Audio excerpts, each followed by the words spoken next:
ఓం శ్రీమాత్రే నమః.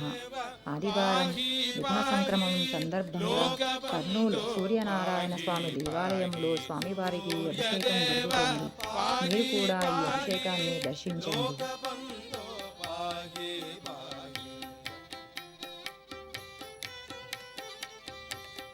సమాగతే హసతి జగదిదిం త్వయి సమాగతే హసతి జగదిదం అహగ జగదిదం పద్మమద్భుతం అహగ జగదిదం పద్మమద్భుతం త్వయి సమాగతే హసతి జగదిదం త్వయి సమాగతే హసతి జగదిదం త్వయి గతే కళా హీనమేవ తత్ త్వయి గతే కళా హీనమేవ తత్ అగగ జగదిదం పద్మమద్భుతం అగగ జగదిదం పద్మమద్భుతం